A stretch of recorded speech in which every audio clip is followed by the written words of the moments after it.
All right, what's going on, everybody?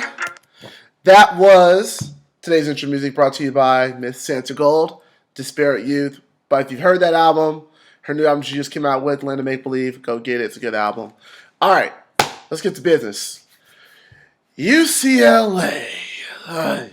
What can I say? What should I say anyway? Let me just read some of the stats for you on this because this is tough. Brett Hundley, 4 interceptions. Zach Maynard for Cal, 4 touchdowns. C.J. Anderson for Cal, 151 yards rushing. That, my friends, is how UCLA got the snot kicked out of them going up to Cal this week. A team that I thought UCLA would have no problem putting the beat them down on. And what happened? They got the beat them down put on them. Well, let's look at the bright side. These are going to happen because UCLA is a young team. They have a young quarterback who's going to have games like this because he's going to be figuring things out still. The defense, though. I mean, the second time in a row, the defense has been carved up by a decent passer. I mean, Zach Maynard's decent. He's not great, but he's decent, So, like I said when they lost earlier to Oregon State, if UCLA is losing to decent quarterbacks with decent arms, with decent receivers, what's going to happen when they face Arizona, when they face USC? Ugh. That's my biggest concern is this defense. I mean, they're good. They're a great front seven. The secondary just makes me nervous. But the fact that they got ran on like that, that's what I worried about when Rice was running on them, I didn't think a team was going to be able to run that well on them, but it happened. So this UCLA defense has to definitely look at themselves in the mirror and get back on track. As for Brett Hundley, like I said, he's going to have games like this. My buddy who was watching the game said it looked more like Hundley was trying to do too much, and when you have 4 interceptions, it looks like a young quarterback trying to do a lot. He threw the ball 47 times, which is a lot for a young guy. I mean, he completed over 50% of his passes, still had 253 yards. And I'm looking right now, that is the most passes he's thrown this year. So he had to do a lot. So his rating was down. He had only thrown 3 interceptions all year. He threw 4 in the game. I mean, that's a sign of a quarterback doing too much, and that's going to happen. So tough day for UCLA. Give Cal credit. They won that game. And, I'm a little bit concerned. But on the bright side, I did predict USC would be 5-2 after 7 games, and they do get a chance to go to they host Utah this week, so I could still be right. They could be 5-2. But I'll talk about that game a little bit. As for USC, speaking of Utah, imagine my surprise last Thursday. I'm at my center about to teach my last SAT prep class. I look at the score, and USC is down 14-0 before that game barely got started. I wanted to just crack up and laugh because USC's on national television, and they were down 14-0 to Utah.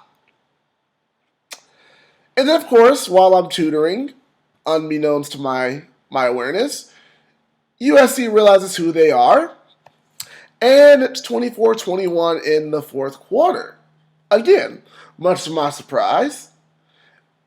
But on my way home, Marqise Lee, boom, touchdown. Nikhil Roby, pick 6. Then it looks like a blowout. So USC remembered who they were, and I give them credit for that. But golly, did they play terrible? Did they look like they played terrible? That score didn't look like USC took control. I mean, granted, USC did outscore Utah 38-7 over the last part of the game, but golly, they look kind of disinterested, man. They look like they just must have been stumbled out the gate, altitude, or whatever, but they did not look like, they were ready for that game. So, but they found a way to win, and they should, because that's what I expect from them. They made some great plays. Roby's a great defender. But let me talk real quick about Marqise Lee, because every time he keeps playing, I'm just impressed by him. Marqise Lee had, let me look at this real quick. He had 12 catches for 192 yards, in addition to that, that 83-yard touchdown I spoke of. Marqise Lee's rise has been amazing, and I'm going to just share this real quick with you. I'm a high school sports reporter out here, so I saw Sarah in 2009 when they won the state championship out here, the Division III state championship. That team was all about Robert Woods as a senior, George Farmer as a junior. Marqise Lee at the time was a defensive back, little-known defensive back who was a great athlete. He made an interception in that state championship game, and that was the first time I met him. They said he was a great athlete, wasn't really getting a lot of attention. Come to basketball season, he also played basketball, and he won a state championship on the basketball team.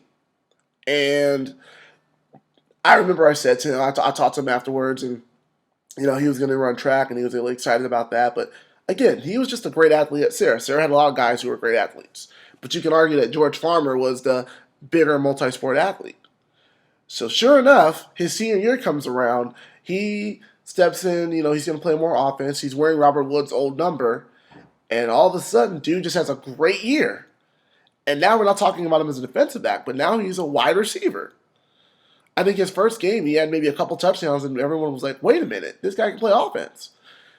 And then I remember watching him in when they won CIF that year, and I was just impressed. I just said, wow, this guy is really, really amazing.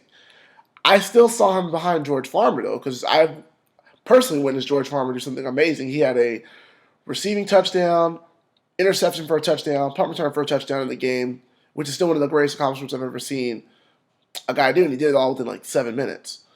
So I didn't think Marqise Lee was going to be that great. I figured he'd be solid, and of course they get to USC, and it'd be George Farmer and Robert Woods getting all the shine. But 2 years later, here we are. Marqise Lee is probably the best wide receiver on that team and one of the best in the country, along with Robert Woods.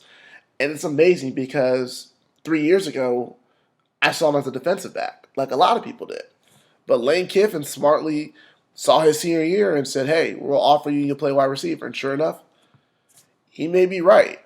I mean, I still think Robert Woods is the better NFL prospect. I think he can do a whole lot more. But Marqise Lee is just amazing, and I give him a lot of credit for his work, what he's been able to do, take advantage of his opportunities, and he makes plays just like Robert Woods can. So, great thing for him. Finally, one more tidbit. I'm glad DJ Morgan got to play a little bit for USC. I got to see him a lot in high school when he was a star at Taft High School in Woodland Hills. Incredible world-class hurdler for his age. He won the state championship in the 110 hurdles before tearing his ACL, and he hasn't really been the same. He ran track for USC last year, but I'm very happy for him because very good kid, can do a lot of things, but great athlete. So this week will be fun because USC gets to go to Washington, their old nemesis, Steve Sarkisian. We're going to see what happens because I wouldn't be surprised if USC loses this game. Washington's always tough on them. They've always found a way to win. And I know they beat Washington last year, but they got to go up to Washington to win this time. I don't think it's going to be easy. I think Keith Price is going to have a nice little game, although he struggled again against Oregon. But we'll see what happens. As for UCLA, they get to host Utah. And Utah's probably feeling a little bit bummed that they couldn't beat USC, so they're going to come in hungry. They're going to bring the pride of South Torrance with them, John White, who's going to be hungry to impress some of his friends who might be watching that game.